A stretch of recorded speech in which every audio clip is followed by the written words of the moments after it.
জামাই বুঝেছে, যা যে জনই বুঝেছে, এখন যা বোঝা গেল সব দোষের দোষী ভগবান। সব দোষের দোষী ভগবান। কর্ম করার মূল্যে ওরা, অন্যায় করলো এরা, আর দোষ হইল ভগবানের। তা হবে না। ভগবান যত ভালোই করুক না কেন, ভগবানের একটাই খালি ভালো উপহার আছে, একটাই উপহার হলো কলঙ্ক। এই উপহার ভগবানকে নিতেই হবে। ভগবান দিল শালা, আবার না দিল শালা। এই দেখুন কিছুদিন আগে খরা হলো, খরা নেই, মাঠের চাষিরা চাষ করতে পারছে না। চাষি ভাইরা বলছে শালা ভগবানের চোখ আছে, যদি একটু জল দিত তাহলে আমরা একটু চাষবাস করতে পেতাম। ভগবান চাষির কথা শুনে জল নামিয়ে দিল। কিছুদিন জল আরম্ভ হয়েছে, বাড়ির মারা বলছে ওই নামুনির চোখ নাই, এমন জল আরম্ভ করেছে আমরা ধান সেদ্ধ করে ধান শুকাইতে পারছি না। তাইলে দিল শালা, আবার না দিল শালে, শালা যে কোন দিকে যায় সেইটাই বুঝতে পারছে না।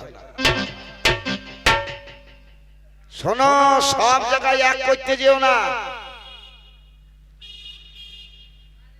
আমি বলেছিলাম, বলো এই কুরুক্ষেত্রের মাঠে মাগামধারী যুদ্ধ আরম্ভ হয়েছে। 18 দিনের যুদ্ধের মাঝখানে তোমার 100 ছেলেটার মাঝখানে 99টা ছেলে মরল 17 দিনে। 18 দিনে দিনে একটা ছেলে মারা গেল, যেটা হলো তোমার দুর্যোধন, ওই কুলাঙ্গারটা। আমাগো এই 17 দিন পর্যন্ত যুদ্ধ হলো, একদিনও কুরুক্ষেত্রের মাটিতে তুমি আসলে না। আজ যেই তোমার বড় বেটা মারা গেল, তা আসার কারণটা কি? আমার হাতের 5টা আঙুল, যে আঙুল কাটবে সমান ব্যথা জাগবে। মায়ের হৃদয়ে যে সন্তান মারা যাক না কেন, সমান ব্যথা জাগা উচিত।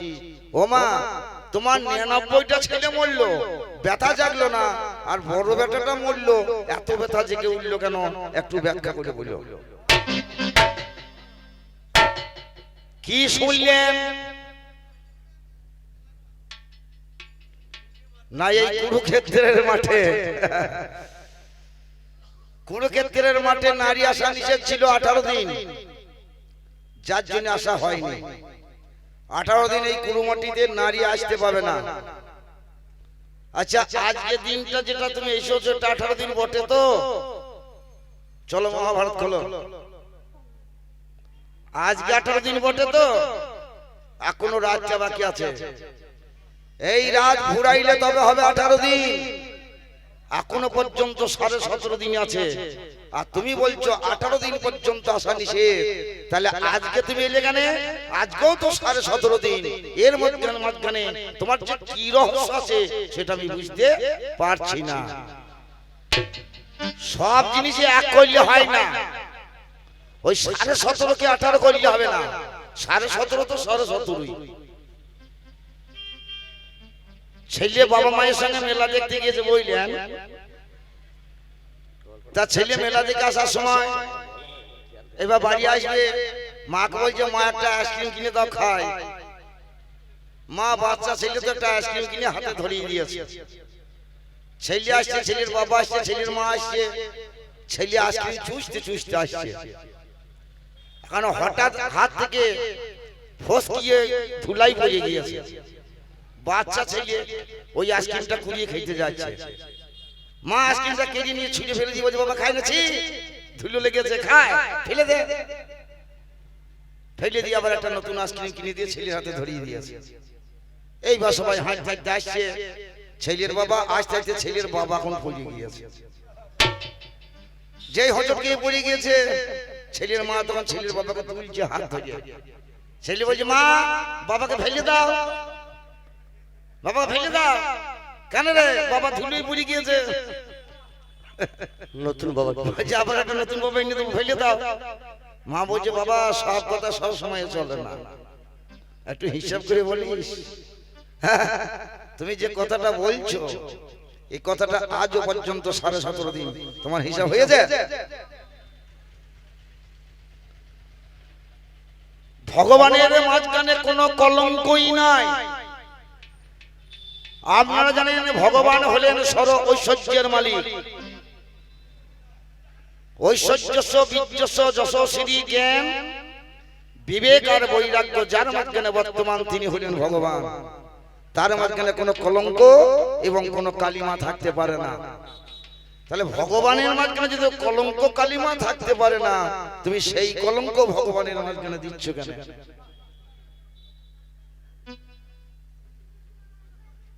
ভগবান কোনদিন নিজে হাতে যুদ্ধ করেছে? ভগবান তো তোমার এই হস্তিনায় আসেনি, তোমার বেটা ডেকে এনেছে আমাকে। তোমার ওই কুলাঙ্গারটা আমার কাছে গিয়েছিল, যে দুর্যোধন গিয়েছিল, আমাকে বলল বিয়াই আমি তো আপন মানুষ, এর বড় বেটার আপন, দুর্যোধনের আমি আপন। দুর্যোধনের বিয়াই হয় আপনারা জানেন। দুর্যোধনের মেয়ের নাম হলো লক্ষণা, আর আমার ছেলের নাম হলো শাম্বু। এই শাম্বুর সঙ্গে লক্ষণার পরিণয় হয়েছিল, সেই সম্বন্ধে দুর্যোধন বিয়াই। যখন যুদ্ধ লাগবে, যুদ্ধ লাগার আগে বলেছিল বিয়াই আমার দলে যোগ দেবে না? আমি বলেছিলাম অবশ্যই দেব, তুমি আমার বিয়াই মশাই, তোমার দলে যাব না? পরক্ষণে অর্জুন গিয়েছে। অর্জুন বলল সখা আমার যুদ্ধে যোগ দেবে না?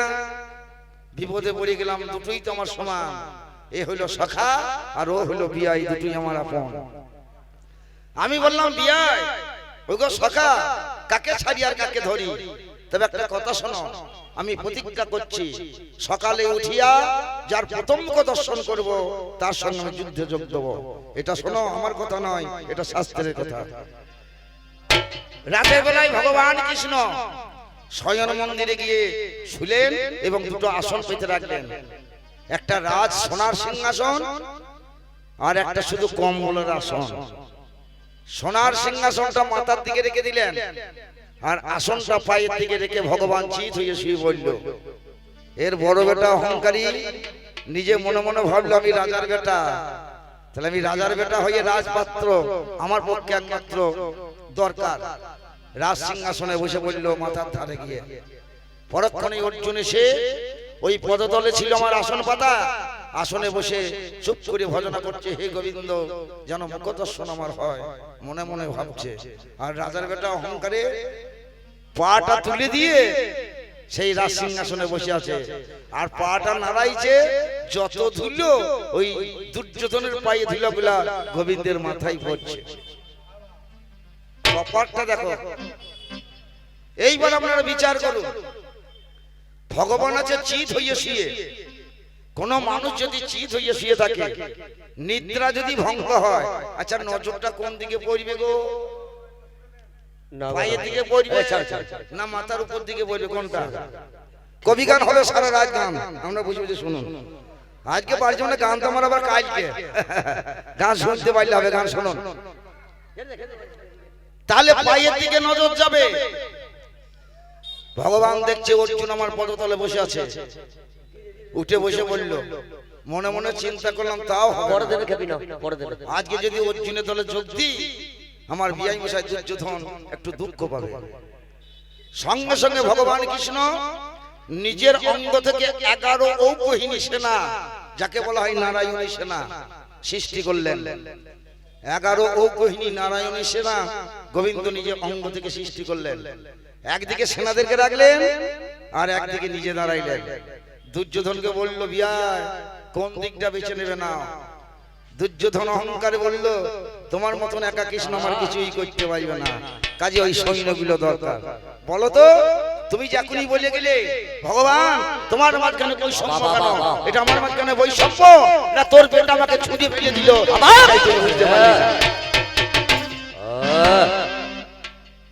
কি হয় দেখাচ্ছে। ভগবান, ভগবানের কাছে সবাই সমান, আপন পর নাই। তাই ভগবান বললেন সমহং সর্বভূতেষু নো দেশন্তি নো চ মে প্রিয়, যে ভজন্তি তোমাং ভক্তা মহিতেষু জবম্মহম। সব ভক্তই আমার কাছে সমান, আপন পর কেউ নাই। তবে যে যেমন ভাবে উপাসনা করে আমি তাকে সেই রূপে অনুগ্রহ করি। মাস্টারের কাছে সব ছাত্রই সমান। কি গো মাস্টার মশাই আছেন নাকি? মাস্টারের মাঝখানে পক্ষপাতিত্ব নেই, বৈষম্য নেই।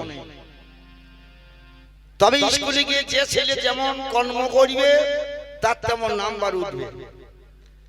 কোন ছেলে যদি তেঁতুল তলায় বসে বসে বিড়ি টেনে বাড়ি আসে, পরীক্ষার হলে সে লিখতে পারবে? সে নাম্বার পাবে? তাহলে যে ভালো কর্ম করেছে তার নাম ভালো নাম্বার উঠবে। এ ছেলেটা একটা নাম্বার পাবে পাবে না বললে হবে না, একটু গোল পড়া পাবে। এই গোল পড়া নাম্বার দেখে যদি তার মা মনে করে মাস্টার এক চক্ষু, মাস্টার আমার ছেলেটাকে দেখতে পারে না, অমুক জনের ছেলেটাকে ফার্স্ট করাইলো, অমুক জনের ছেলেটাকে সেকেন্ড করাইলো, অমুক জনকে থার্ড করাইলো, আর এক চক্ষু মাস্টার আমার ছেলেটাকে দেখতে পারে না, ফেল করিয়ে দিল। মাস্টার মা তো খোঁজ রাখলো না যে সেই ছেলেগুলো যারা ফার্স্ট সেকেন্ড থার্ড হলো তারা কোথায় ছিল, আর নিজের ছেলেটা কোথায় ছিল সে খোঁজটা সে রাখলো না। তাহলে যার যেমন কর্ম তার তেমন ফল। তোর বেটা যেমন কর্ম করেছে তেমন পেয়েছে, আবার তোরও যেমন কর্ম তেমন ফল। হিংসাই ধ্বংস। তুই হিংসা করলি, আমার চাইয়ে ছেলে হয়েছে, আহা কুন্তির সন্তান হইলো, নাম যার যুধিষ্ঠির। তাহলে আমার সন্তান যদি না হয় তাহলে রাজা হইতে পারবে না। ওই কি হইলো? হিংসা হইলো। পাশে লোহার মুকুর পড়েছিল, ওই হিংসা পেটে বেশ ধারে আঘাত করে নিল।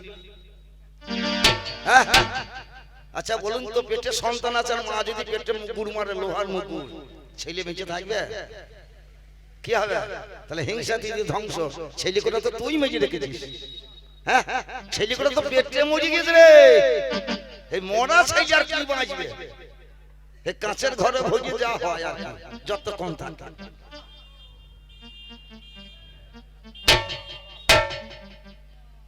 সূর্য আকাশে সূর্যোদয় হয়, সূর্য সবাইকে কিরণ দেওয়ার জন্য ছড়িয়ে রেখে দিয়েছে। যে নিতে চাইবে সূর্য তাকে কিরণ দেবে। আর কেউ যদি তিরপল টাঙিয়ে রেখে দেয় আর পড়বে কিরণ। তাহলে যে ভক্তগুলো চাইছে ভগবান তোমার কিরণ দাও, পাচ্ছে। আর তোর বেটা দুর্যোধন অহংকারে তিরপলটা একবার হৃদয়ে টাঙিয়ে রেখে দিয়েছে। বল গোবিন্দ কিরণ পড়বে?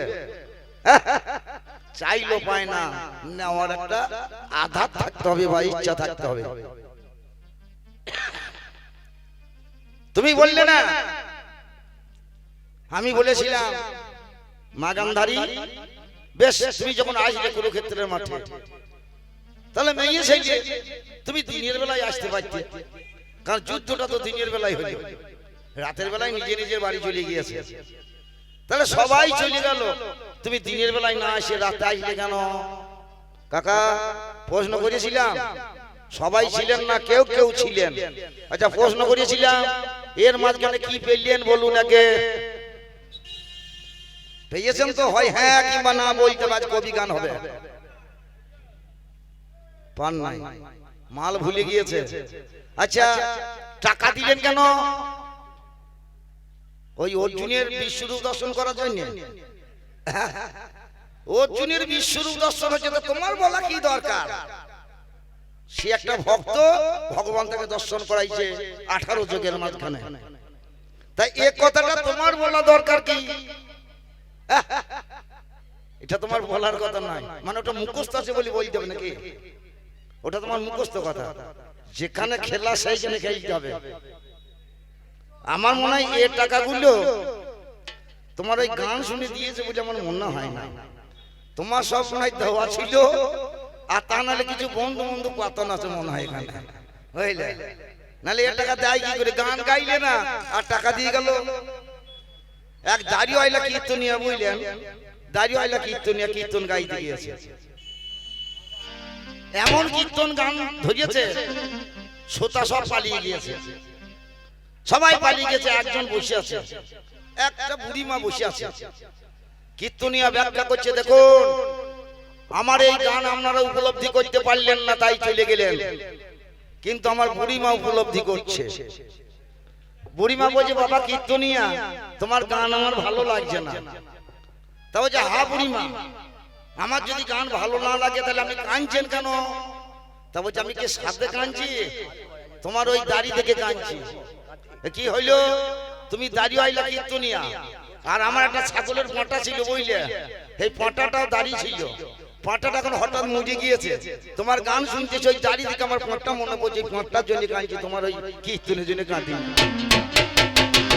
আমার মনে হয় অবস্থাটা তোমার সাইকেলে দাঁড়িয়েছে, এই দাড়ি দিকে দিয়েছে বুঝলে।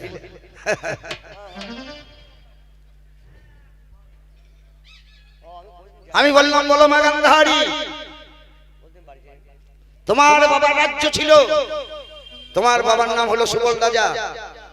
তোমার যেমন 100টা ছেলে, তোমার বাপেরও 100টা ছেলে, তাহলে তোমার বাবা হলো সুবল রাজা, তার 100টা ছেলে, আর রাজা মানে রাজ্য ছিল। এই 100টা তোমার ভাইয়ের মধ্যে একটা ভাই খালি বেঁচে ছিল, নাম যার শকুনি। এই শকুনির ভালো নাম হলো মণিকাঞ্চন। তাহলে একটা ভাই বেঁচে ছিল, তবে এখন নেই। আজকে 18 দিন 4 দিন আগে মরেছে। 14 দিনের রণে সহদেবের বাণে ওই শকুনি মারা গেছে। তবে ছিল, এতদিন তো ছিল, তাহলে বাকি 99টা ভাই কিভাবে মরল, আর বাবার রাজ্য এখন বর্তমানে কার দখলে, একটু আলোচনা করো। পেয়েছেন? পেয়েছেন নাকি বলুন? 2 ঘন্টা আলোচনা হচ্ছে, কি পেলেন নাকি বলুন? বলুন হ্যাঁ এই পেয়েছি। ওই নাসে হাল বইলে হবে না, ঠিক জায়গায় এসো, তা নাহলে মাটি হবে না। ওই হাল ঘুরবে কিন্তু মাটি কাটবে না। মাঝি হাল নিয়ে মাঠে গিয়েছে, আর মোড়ল জল খাবার নিয়ে গিয়েছে। মোড়ল বলছে মাঝি হাল দাঁড় করিয়ে জল খাবার খাবি আয়। মাঝি বলছে তোর হাল থাকবে, আমি তো জল খাবার খাবো না, তোর হাল বইব না। তা কি হইলো? তো বলছে তোর হাল বই দিকে আমার গোটা শরীর ব্যথা করতে লেগেছে, এই থাকলে তোর হাল বইবে। মাঝি পালাইছে। এ মাঝি, হাল না বসে জল খাবার খেয়ে যাবো, তো জল খাবার খাবো না। মোড়ল দেখছে এত রেগে গেল কেন, হালটা একটু তুলে দেখি। হালটা তুলে দেখছে ফাল নাই, ফালই নাই। মোড়ল বলছে হারে মাঝে, এ ফাল কই রে ফাল? মাঝি বলছে ফাল কি রে ফাল? মাঝি ফালই জানে না। বলছে ফাল কি রে? বলছে সেই রূপোর মতো চকচক করছিল সেটা কই? বলছে সেটা তো আজ কদিনই নাই। তাহলে নাসের বইলে কি হবে বুঝতে পেরেছেন? তাহলে এতক্ষণ আলোচনাটা কথা হইলো নাসে, তাহলে টাকাগুলো দিলেন, হ্যাঁ গো ঠিক হয়েছে।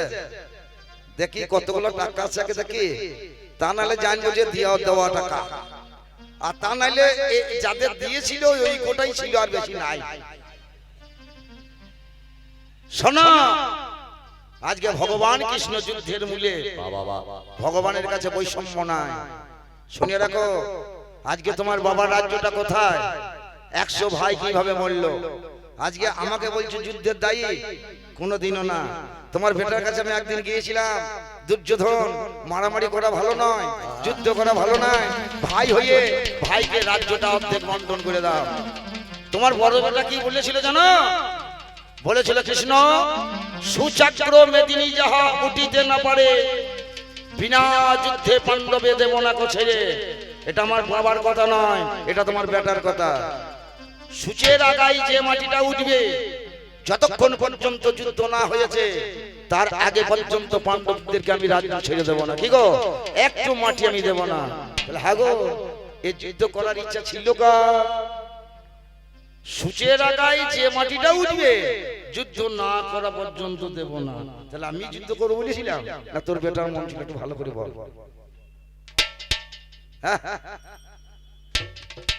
তোর বেটা কিছু জানতো না জানতো, উপহাস করতে জানতো। একদিন ভীম গিয়েছে দুর্যোধনের কাছে।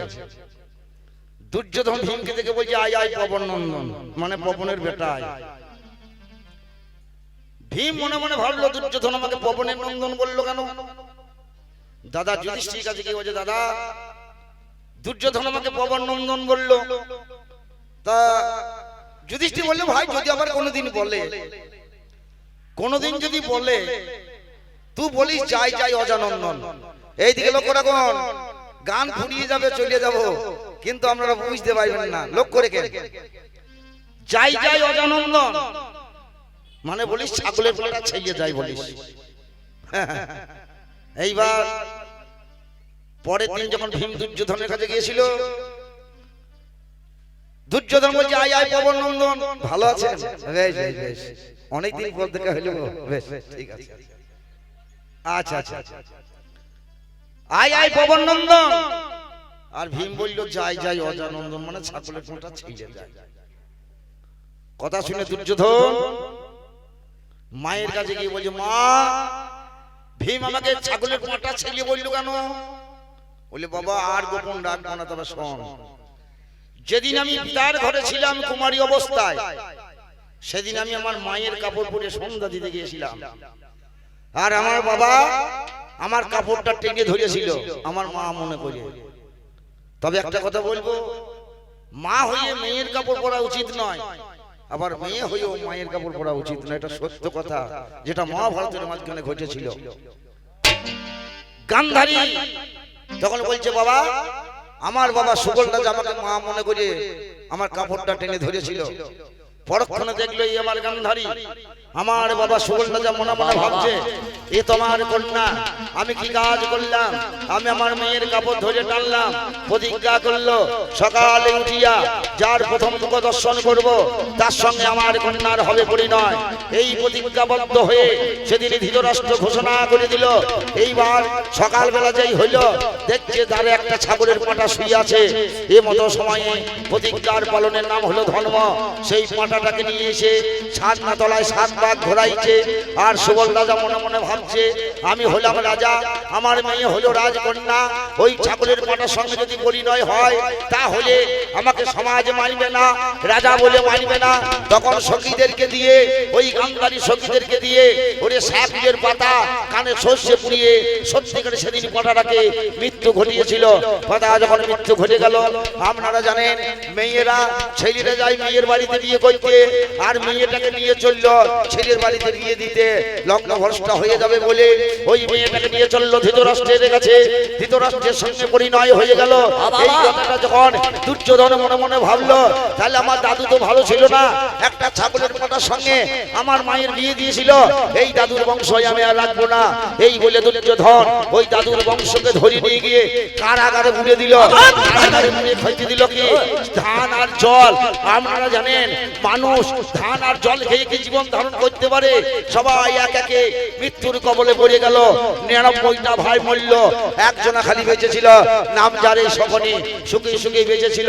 এইবার ধৃতর আমার সুবল রাজা মরণের কালে নিজের পাঁজরে হাতটা ওরে শকুনির হাতে দিয়ে বলেছিল, ওরে মণিকাঞ্চন, দেখলি তো আমার ওই নাতির জন্যে, দুর্যোধনের জন্যে আমাদের অকাল মৃত্যু বরণ করতে হচ্ছে।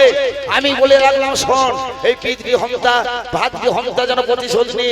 এই বলে পাঁজরে হাতটা সুবল রাজা দুর্যোধন আমার ওরে শকুনির হাতে দিয়েছিল। শকুনি বলেছিল বাবা, আমি যদি ঔরজাত সন্তান হই, পিতৃজাত সন্তান হই, আমি প্রতিজ্ঞা করছি ভাতৃহত্যা পিতৃহত্যা প্রতিশোধ আমি নেবই নেব। শকুনি সেদিন ওই বাবার পাঁজরে হাতটা দিয়ে একটা চক্র বানিয়েছিল যার নাম পাশা। এই পাশা বানিয়ে পাশা খেলা করে ভাইয়ে ভাইয়ে দ্বন্দ্ব লাগিয়ে দিল। ওই পাশা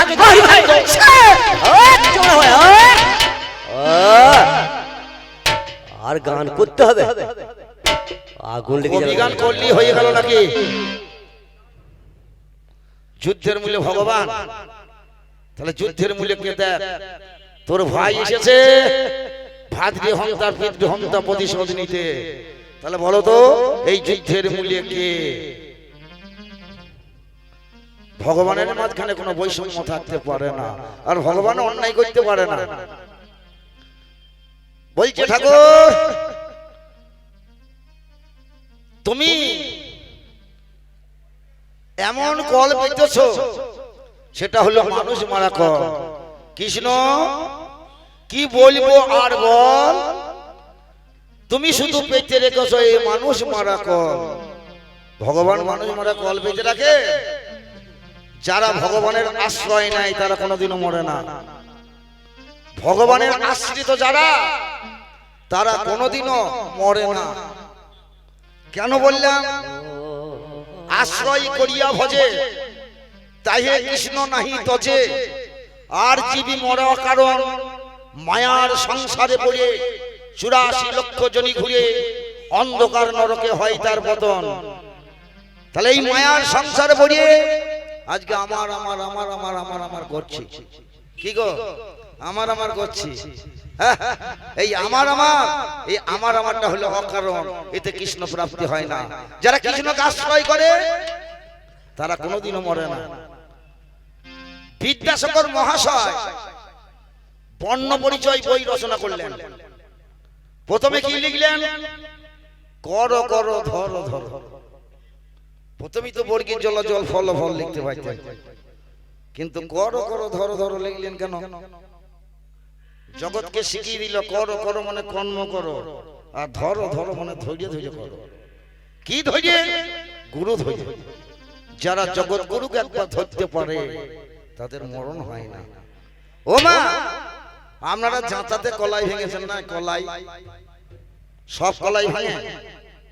ও মা, এইদিকে লক্ষ্য রাখুন। ও মাসিমা, আর মাদেরকে একবারে ঠিক আছে বলো। জাঁতাতে সব কলাই ভাঙে না, দুটো চারটে গোটা থাকে। কেন থাকে গো? ওই দুটো জাঁতার মাঝখানে একটা গুজি থাকে।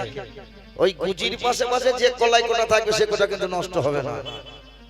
তেমনি ইহ জগৎ সংসারের মাঝখানে জাঁতার মাঝখানে কৃষ্ণ হলো গুজির মতো। কৃষ্ণকে আশ্রয় করে যে ভক্ত গোটা থাকবে সে গোটা কোনোদিন নষ্ট হবে না। তাহলে কৃষ্ণ ভক্ত যারা তাদের মরণ হয় না। ভগবানের মাঝখানে বৈষম্য থাকে।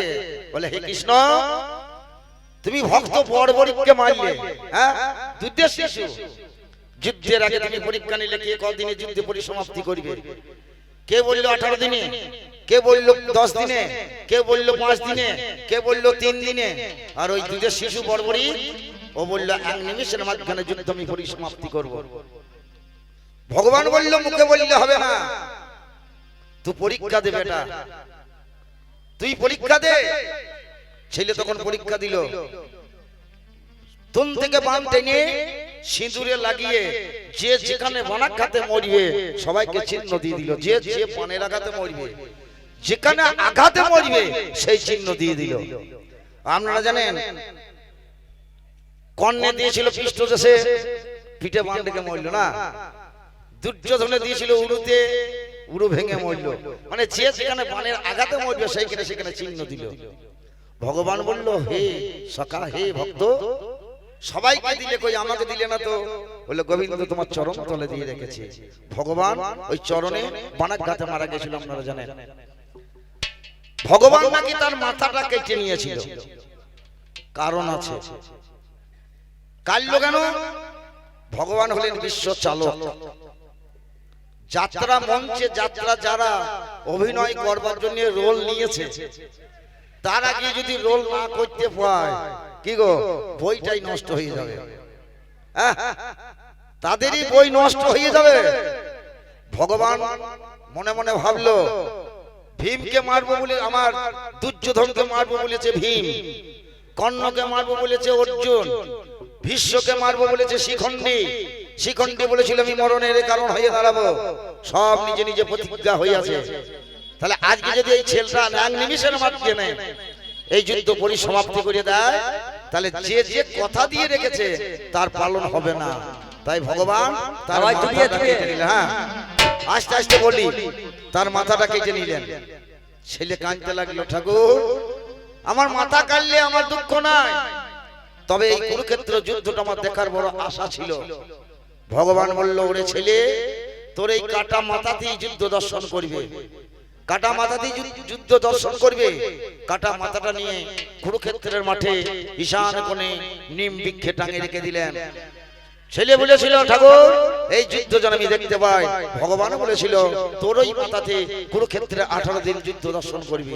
আচ্ছা বলুন তো, তার আশা পূরণ হয়নি?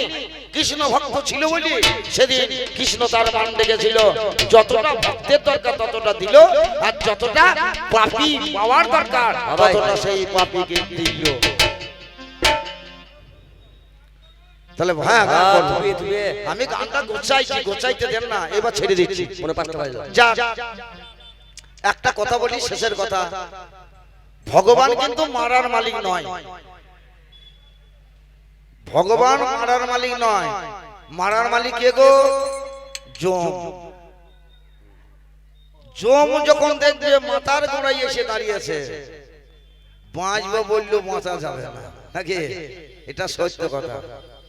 এক মোড়ল বললেন তার বউ মরে গেছে, চারটে বেটা ছেলে। তার ছেলে গোটা মানুষ করতে আর বিয়ে করে না। ছেলে গোটা যাই হোক নিজে খেতে খুঁজে বড় করিয়েছে, লেখাপড়া শিখেছে, সবাই চাকরি পেয়েছে। এবার চাকরি পেয়েছে, সেরা সব বিয়ে করে বউ নিয়ে সব লিখতে বলেছে। মোড়ল মনে মনে ভাবছে এই ছেলের জন্য আমি আর সংসার করলাম না, আর ছেলেগুলোকে লেখাপড়া শেখাইলাম, চাকরি পেলো, বউ নিয়ে কেটে বললো, তাহলে আমি খাবো কি? তাহলে বাঁচার চাইতে আমার মরাই ভালো। মোড়ল চললো মরতে, আর জম আসছে। জম বলছে মোড়ল কোথায় যাবে? তা বলছে আমি মরতে চললাম। তোমার যখন মরণের ডেট হয়নি, তবে তাহলে আমি খাবো কি? বলছে তোমার খাওয়ার চিন্তা নেই, সব ব্যবস্থা আমি করবো।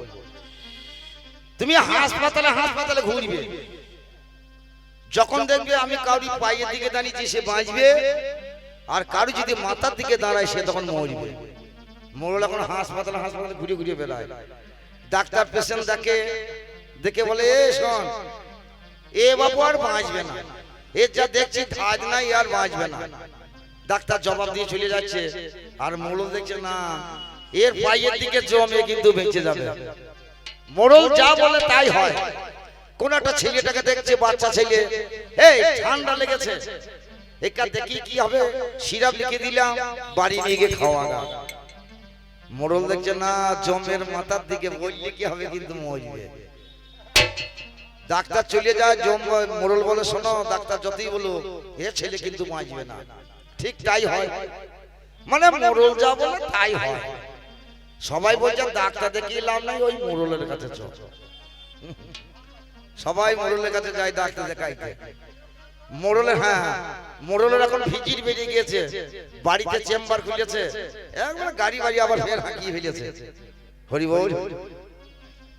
হ্যালো, এই বৈকাল বেলায় সত্যি খুব সনৎ কাকু সুন্দর গান করছে। এই গানে সন্তুষ্ট হয়ে আমাদের কমিটির তরফ থেকে সামান্য 50টি টাকা উপহার দেওয়া হলো।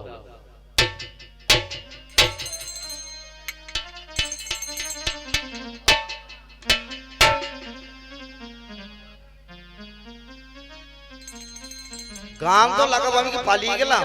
গান হবে না? আমি তো বলছি আমরা সারা রাত থাকবো, সারা রাত হবে। এরপর আর কি বলবো বলুন দেখি? আমাকে গানটা একটু গোছাইতে দেন। আজকে আমার ঘরে দোষগুলো চাপিয়ে দিয়ে গেছে, আমি দোষ নেবো কেন? এটা তো আমার কবি গান, আমার কবিত্ব থাকতে আমি পুরি মারি খাবো নাকি? এইবার মোড়ল চেম্বার খুলেছে, এই করতে এইবার মোড়লের ডেট পড়েছে মরা। মোড়ল মরিবে, বিছানায় শুয়ে আছে, জম এসেছে, ছেলে মেয়ে ছেলে বউরা সবাই এসেছে, সার হয়ে গোল হয়ে দাঁড়িয়ে আছে ছেলেরা, আর জম মাথার গোড়ায় এসে দাঁড়িয়েছে, এবার নিয়ে যাবে। মোড়ল তখন উপর দিকে তাকিয়ে দেখছে জম চলে এসেছে, তাহলে আমাকে তো নিয়ে যাবে। তাহলে মাথার দিক করতে দেবো না জমকে, মাথার দিকে দাঁড়াইলে আমাকে নিয়ে ফেলবে এখনই। ও তখন পাই করে পা মেরে একবার পা তোলা করে দিয়েছে, বুঝলেন? জমকে পায়ের দিকে করে দিয়েছে, তাহলে মরবে না। জম দেখছে তুমি যতই করো, জম মনে মনে ভাবে শালাকে শিখিয়ে বিপদে পড়লাম, আমাকে পা দেখাইছে, তাহলে এর আজ ডেট হয়েছে, যদি না নিয়ে যায় কি হয়? জম আবার ঘুরি গিয়ে মাথার দিকে যায়, এ যখন মাথার দিকে যায়, মোড়ল আবার পাই করে পা মেরে আবার পা দেখায়। এবার মোড়লও খুঁজছে, জমও খুঁজছে, সেই যেটা মনে করছে বাবার বোধহয় ঘুরুনি রোগ হয়েছে, যে বাবার ঘুরুনি রোগ হয়েছে, ধর টিপে টিপে ধরি না। মোড়ল তো বুঝতে পারছে শালো জম এসেছে, ওই না বাবা তোমার ঘুরুনি রোগ হয়েছে, এই বলি একবার বুককে বসে টিপে ধরেছে। জম বলছে মোড়ল এবার ঘোরো, আমি যখন মাথার গোড়ায় এসে যা তোমার উপায় নাই। জম যেদিন মাথার গোড়ায় এসে দাঁড়াবে, কেউ কাউকে বাঁচাইতে পারবে না। তাই